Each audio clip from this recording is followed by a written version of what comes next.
In the desert,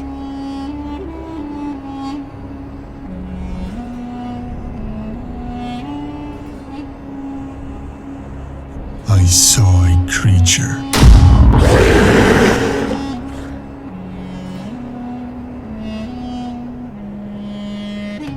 Naked.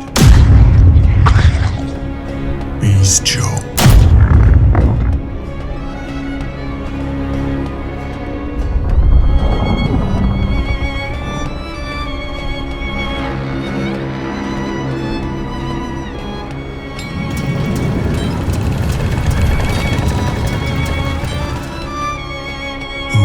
Squatting upon the ground,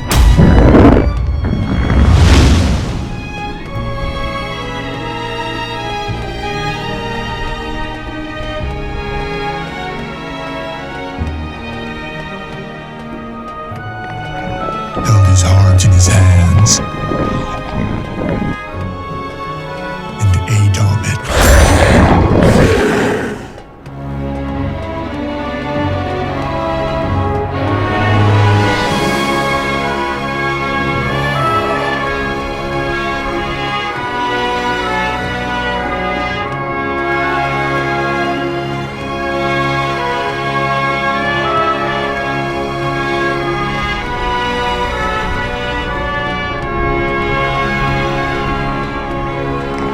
I said, Is it good, friend? he answered, It is bitter,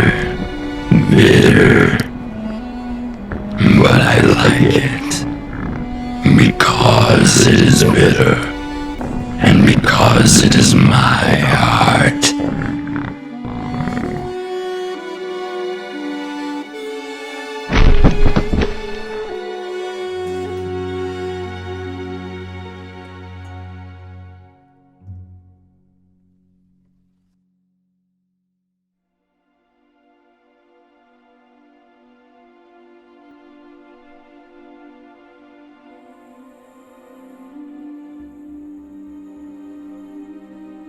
In the Desert begins with the speaker encountering a strange creature.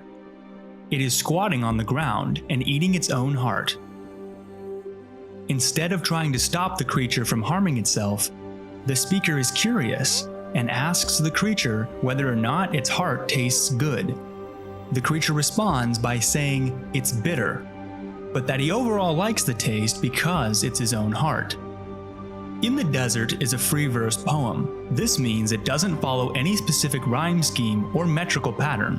Keeping this in mind, we've already established that the poem is rather unconventional, but it gets even more interesting. There are several examples of different poetic techniques being used despite the unorthodox structure. Alliteration occurs when the poet repeats the same consonant sound at the beginning of words.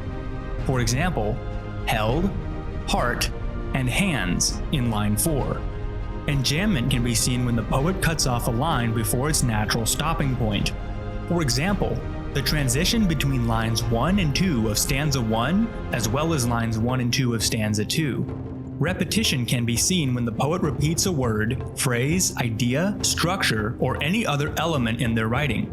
In this case, towards the end of the poem, the word bitter is used 3 times. Symbolism is a device that allows the poet to imbue objects with meaning. In this case, the heart represents kindness, goodwill, and the better parts of human nature. My interpretation of the poem revolves around the inherent self-destructive tendencies of human nature. The creature inflicts pain upon itself by consuming its heart, acknowledging its bitter and unpleasant taste, yet still consumes it nonetheless. The speaker embodies the aspect of humanity that observes in astonishment the sheer absence of logic we often exhibit. In my short film, I made author Stephen Crane the speaker because that's who I pictured when reading the poem for the first time. I've seen this interpretation echoed by others in parts, but they also deviate in some ways. Dr. Torrell from Loughborough University dives a little deeper into the specifics of the poem, but I think he might be reading too much into it. The naked, bestial creature is also significant. He has the power of speech, and the speaker's description of him as naked implies that the speaker expected him to be wearing clothes. We don't tend to describe a cat or dog as naked because they don't wear clothes. So there is something bestial or beast-like, but also something human about the figure the speaker encounters. Dr. Torrell suggests that because the creature is specified as being naked, that implies the speaker expected it to be wearing clothes. While I find this analysis to be quite clever, I'm not certain I agree with it.